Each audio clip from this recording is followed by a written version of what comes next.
Hello friends, I am Arpit and I am here with today's analysis. Today is 8th of June and we are going to deal with two very important topics which are in news. First is the Agnipath scheme.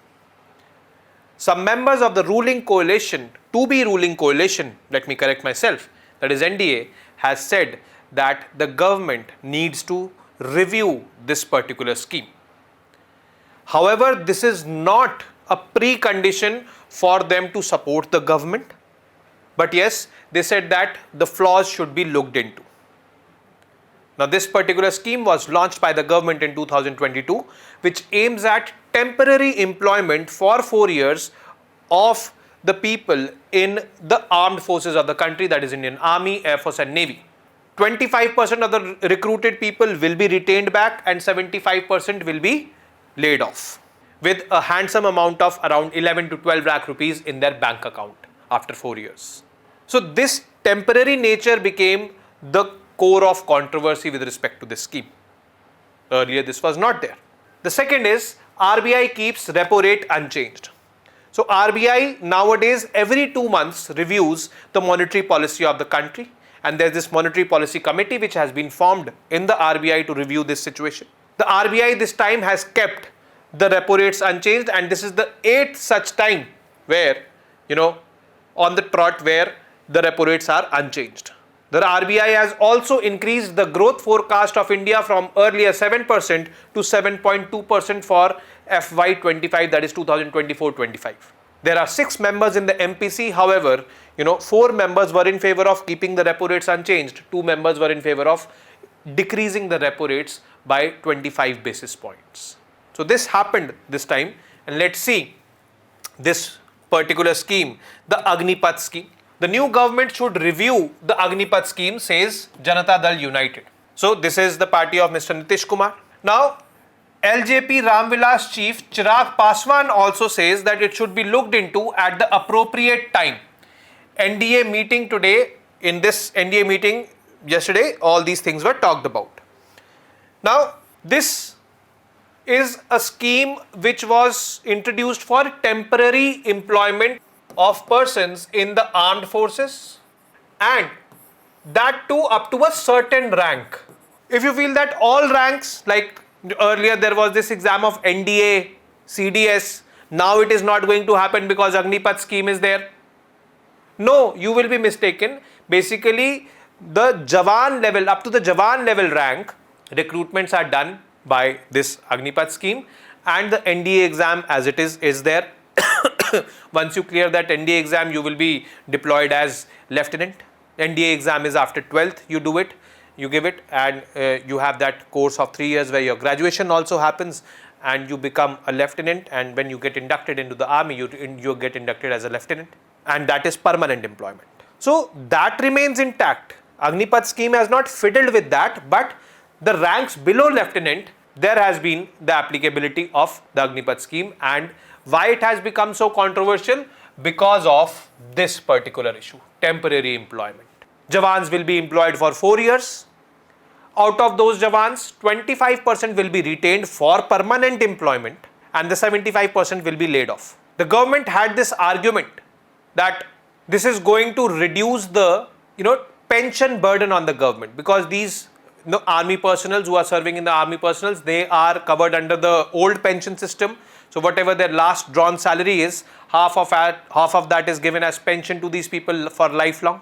So this increases that pension burden on the government, which the government wanted to reduce. Another argument given by the government was that we will be able to chalk out or bring out the best talent and retain that best 25% and let the 75% go.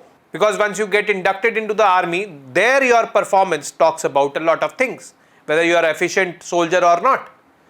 But as per the norms, as per the policies, unless and until you are court-martialed, you are not leaving the forge. So the forge bears inefficient people also, because permanent employment is there. So these kind of arguments were given by the center, and these people the recruitment starts at 17.5 years of age. So another argument given by the government as well as one of the army veterans, I was listening to his podcast a day before yesterday, and that army veteran is now a retired, I think Lieutenant Colonel he was, or from the post of, I would say, Lieutenant General, and he was very much part of that operation in the Uri surgical strike. So he was talking about that, you get a handsome amount of around 12 lakh rupees in your bank account after 4 years of service. In total, the government ends you paying up 21 lakh, 22 lakh rupees in 4 years. But yes, how you end up with that 10 lakh, 11 lakh, 11, 12 lakh rupees in your bank account, we'll also discuss and see that. So the opposition parties took this scheme up as an agenda in their electoral poll campaign. This was the scheme of the BJP government launched in 2022. So they were attacking the BJP government on this temporary employment front. But apart from temporary employment, there are other flaws of this scheme which we need to look into. Now the Agnipath scheme announced in June 14, 2022 and is in force with the initial batch of Agniveers, the people who are being deployed or employed as per the Agnipath scheme, they are called as Agniveers. Now, is this successful? There are certain apprehensions related to physical fitness, organizational solidarity, etc. Why? Because initially what used to happen when permanent deployment was there, 3 years of training was there. Now in this particular scheme, we cannot go for 3 years of training, because if we go for 3 years of training, then there will be only 1 year left for inductment. So 6 months of training and you are released in the battlefields, or you are posted on the postings. And there have been instances also where Agniveers have lost their lives also in battlefields. I think in Kashmir it happened, very recently it happened. So lack of training, lack of social cohesion was there. Another interesting fact given by that army veteran was that many in the army, they take voluntary retirement. And there's also a clause that if after a certain amount of years you take voluntary retirement, you are eligible for pension. You will be getting the half of the last drawn salary as your pension if you have taken voluntary retirement after 9 years of service or 10 years of service. It is like this. If you retire before that, you can retire, but you will not be getting the pension. This is also a clause. So he says that many people in the Fauj, they are looking for that milestone to be achieved, and they'll be done with, they'll be retiring. So this Agnipath scheme will help us by getting more and more forces frequently. The numbers will increase, and subsequently the pension burden will reduce. This is what the argument is given by the government as well.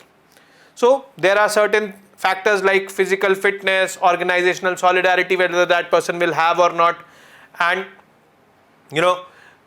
terms of motivation levels, intelligence, physical standards. All these are some issues which can be there, or which are we are hearing from the initial batch of Agniveers which has been inducted now. Now what is this scheme? It is a major defense policy reform pertaining to human resource policy of the defense forces of the 3 services. The 3 services are Army plus Navy plus Air Force. Now the idea of short-term recruitment model or tour of duty was first mooted around 2 years back for the selection of officers and Jawans for the limited number of vacancies. Youth from 17.5 years onwards to 23, they can get selected under the scheme and will be known as Agniveers, who will be enrolled for a period of 4 years. They would form a distinct rank in the armed forces, different from any other existing ranks. Upon the completion of 4 years of service, Agniveers will be offered an opportunity to apply for permanent enrollment in the armed forces, and only 25%, up to 25% of these Agniveers from a specific batch will be enrolled in a regular cadre based on objective criteria, including performance during their 4-year services, and such like their behavioral patterns and all will also be observed. Now comes the pay package of Agniveers, which we need to look into. Now the first year basic pay is 30,000 rupees, but out of this 30,000 rupees, 70% will be given to the Jawan and 30% will go to the Seva Nidhi. Basically, a fund is going to be created. So 30% of this will go to that fund, means 9,000 will go to that fund, Seva Nidhi, which is we call it Seva Nidhi, and 21,000 in hand the salary will be received by that Jawan. Then next year the pay will increase 33,000. The same formula, 70% to the Jawan, 30% to the Seva Nidhi. So every month 9,900 rupees from the second year onwards will start going. Here in the first year every month 9,000 will be going to that Seva Nidhi. Then the third year 36,500, 70% in hand and 30% Seva Nidhi. 40,000 fourth year, 70% in hand and 30% Seva Nidhi. Every month 12,000 rupees will be contributed. Now by the end of 4 years, the contributions done by that Jawan in the Seva Nidhi is 5.02 lakh rupees. If I club 9,000 into 12 plus 9,900 into 12 plus 10,950 into 12 plus 12,000 into 12, the sum comes out to be 5.02 lakh. The government will be contributing an equal sum over here and make it 10.04 lakh. This is not it. After this, interest will be also given over this, and the in-hand amount you will receive after 4 years is 11.71 lakh as Seva Nidhi package. So this is what the pay package is. If I include this 21,000, 23,100, 25,580 and 28,000 rupees per month also, apart from this 11.71 lakh, total is around 21-22 lakh rupees, which you earn in 4 years. But in your bank account, you will compulsorily have 11.71 lakh rupees after 4 years. It depends on you how much you save from these components also. It is all dependent on you. So this is what it is. But the concerns with respect to this scheme, that is to be understood, that is to be known. The first concern is building cohesion with your fellow mates. That is the utmost thing, or one of the utmost things in the army or in the armed forces. If you do not have that cohesion with your team members, then there are less chances for you to be effective in the battleground. In 4 years' time, will that be developed? That is a big question. Might not attract the best candidates. The best candidates would be willing to go for some central armed police forces like CRPF or CISF, ITBP and all. They might not come for these tri-services because there they are getting permanent employment. Here they are getting temporary employment. This can be the case. Unfair to the potential recruit it can be, as the absence of continued employment guarantee at the expiry of 4 years when he is still in his 20s and without the skill sets or credentials required to thrive in the civilian corporate world could be demoralizing for that particular candidate. So a potential candidate who could be a better or good soldier will now not opt for this particular kind of recruitment. Less training time. This is another concern because in the permanent employment structure 2 to 3 years compulsorily was training, but here training time is very less. It is 6 months roughly. Now can you compare 6 months training with 2 to 3 years training? It cannot be compared, even if you go for excessive physical activity or something like that. Then it has the potential to militarize the society as well. Now once these people come out after 4 years, the 75% which have been not retained, they can militarize the society, and this can also have disastrous consequences because they know the combat skills and all. Now this happened in I would say Japan. Shinzo Abe was assassinated last year. The one who assassinated Shinzo Abe was an ex-marine officer who was inducted in a temporary employment in Japan. He took retirement and now he did this. So these things can happen. So that is, or these are all the concerns with respect to this Agnipath scheme.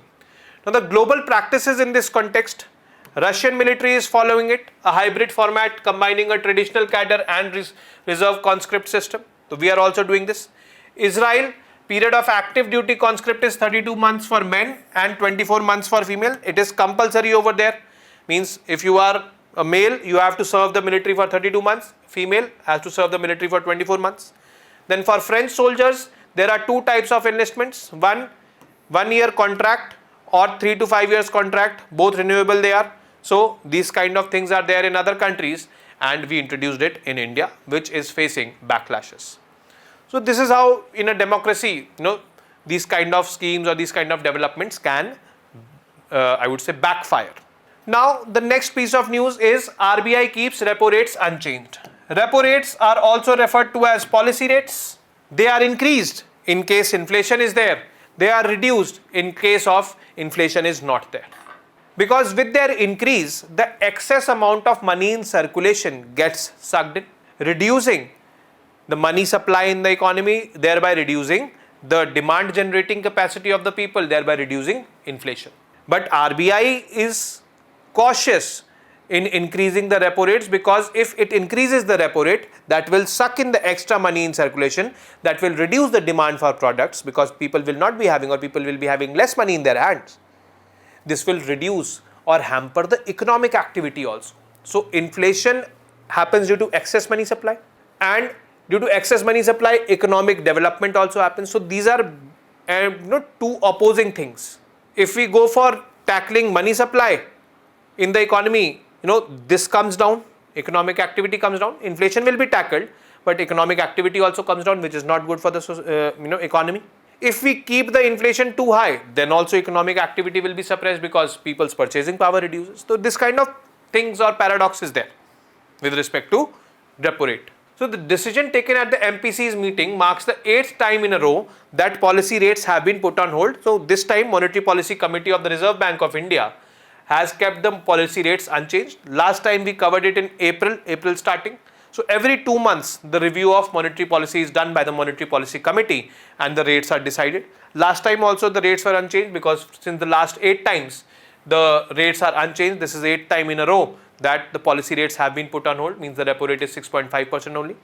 When was the last review? April 2024. We covered that as well. Forecasts with respect to growth rate. The MPC has revised its GDP growth forecast.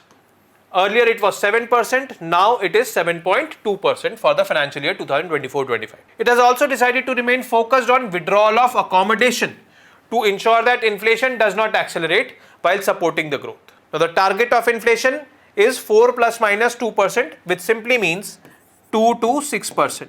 This is the range in which inflation should remain in the country. Now what is Monetary Policy Committee which decides this? It is basically a 6-member committee. MPC. In MPC, 3 members are from RBI and 3 members are nominated by Government of India. These 3 RBI, and the head of this MPC is de facto, by default, RBI Governor. So Monetary Policy Committee is a committee constituted by the central government and led by Governor of RBI. Was constituted as per section 45 ZB under the RBI Act of 1934 by the central government. This happened in 2016. Before 2016, Monetary Policy Committee did not exist. This does not mean that RBI was not releasing the monetary policy before 2016. It was releasing the monetary policy, but there was no such committee which was there. And before 2016, RBI was always in a dilemma. If it went for targeting inflation, economic activity reduced. If it went for targeting economic activity, inflation increased.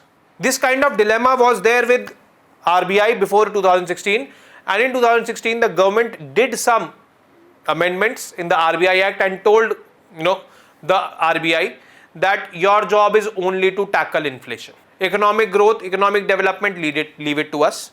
You will only look into inflation targeting, that is it. Monetary Policy Committee was formed according to section 45 ZB of the RBI Act of 1934. In the 45 ZB this is written, and the composition and all is also mentioned in that law. So it is a statutory body, we can say. Okay. So the main aim of Monetary Policy Committee was formed with the mission of fixing the benchmark policy interest rates, that is repo rate, to restrain inflation. It was only tasked with this job to tackle inflation, that is it. Then committee determines the policy interest rates required to achieve the inflation target. So it determines it, the policy interest rates and all. Next is MPC is required to meet at least 4 times a year. At least 4 times a year, as per law it is mandated to meet, but it is meeting 6 times a year because every 2 months there is a review. So April was the review, May, now June is the review. Quorum for meeting of MPC is 4 members. So since MPC has 6 members, nominated, RBI, governor. The quorum for meeting is 4 members, means for a meeting of MPC to be conducted, at least 4 members should be present. If less than 4 members are present, meeting will not happen. Each member of MPC has 1 vote, and the event of equality of vote, it can happen because 6 are there. So what if 3 members are voting in favor of increasing rate, 3 members are voting in favor of keeping the rates changed? Then what will happen? Then the governor will be having a casting vote, means he can vote twice. Second time he will vote, and whatever the governor votes, that will happen. So each member has 1 vote, and the event of equality of votes, the governor has a second or casting vote. So decisions are taken by majority over here, but in case of a tie, casting vote is there with the governor. Then once every 6 months, the Reserve Bank is required to publish a document called the Monetary Policy Report to explain the sources of inflation and forecast of inflation for 6 to 18 months ahead. So every 6 months this report has to be submitted. But this is not the only report which has to be submitted by Monetary Policy Committee. There is another report which has to be submitted, which I will be talking about very shortly. Now committee comprises of 6 members, we are seeing it, including the chairman, 3 officials of RBI and 3 external members nominated by the Government of India. Governor of RBI acts as the chairperson, ex officio of the committee. Members nominated by the government hold office for a period of 4 years from the date of appointment. None of the central government nominees are eligible to be reappointed, though those 3 are not eligible for reappointment. The committee meets quarterly, that is every 3 months, but now it is meeting every 2 months. Decisions are taken by majority vote, with each member having a vote. In case of a tie, chairman has the casting vote. This we know. Now what is section 45ZN? As I told you that it does not only submit 1 report, it submits this report every 6 months, that is monetary policy report. But according to section 45ZN of the RBI Act, Monetary Policy Committee has to submit a report to the government if it is not able to contain inflation in the 2 to 6% mark, that is 4 plus minus 2% for 3 consecutive quarters. Then Monetary Policy has to submit a report to the government. In that report, the Monetary Policy Committee will highlight the reasons, will highlight the steps taken, will highlight the future course of action, and till when this inflation is going to be contained and be there in that bracket of 2 to 6%. Has Monetary Policy Committee till now submitted such kind of a report to the government?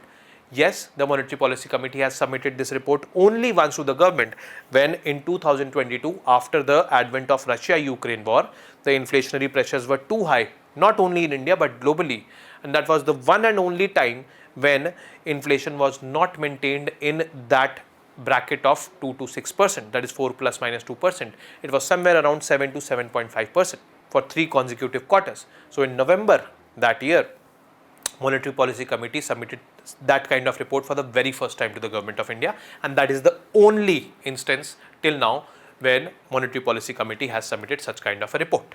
Now this time there was a divided MPC on whether to increase the policy repo rate, keep the policy repo rate same, or reduce the policy repo rate.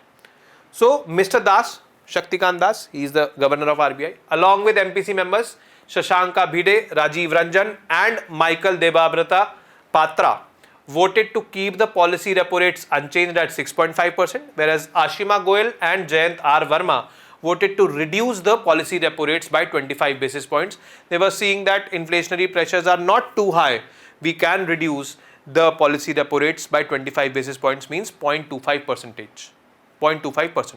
So these 2 members were there and the 4 members were in favor of it. So majority wins and the majority won in this scenario. So it was left unchanged.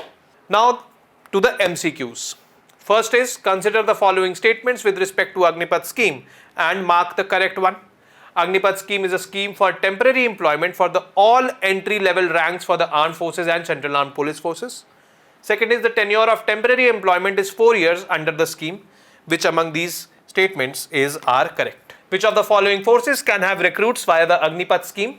Indian Air Force, Border Security Force, Indian Coast Guard, Central Reserve Police Force. Third, consider the statements and mark the correct one. the MPC has to meet at least once in 2 months as per the RBI Act. The MPC is mandated to keep the repo rate in range of 4 plus minus 2%. Very carefully read the statements and answer, because things can go wrong. Consider the statements and mark how many of them are correct. First is Monetary Policy Committee is a 6-member committee comprising of all members nominated by the government. MPC decides on policy interest rates by majority. The chairman of MPC is chosen by majority vote from among the members. Only one statement is correct out of these 3. Only 2 statements are correct out of these 3. All the statements are correct out of these 3. None of the statements are correct out of these. You have to remember that how many of them are correct. This is the question. And the last question, consider the statements and mark the correct one. If MPC fails to maintain inflation in the target range of 2 to 6% for 1 quarter, then it has to submit a report to the government. Second is, if during voting in MPC there is a tie situation, then the chairman of the committee has the power of casting vote. Which among these statements are correct? And with this, we come to an end of today's session. I will be meeting you on Monday now with more such informative news pieces. Till then, you guys very well know what to do. Keep studying, keep reading, keep writing, and most importantly, keep revising, keep watching the videos as well. Namaste, Jai Hind.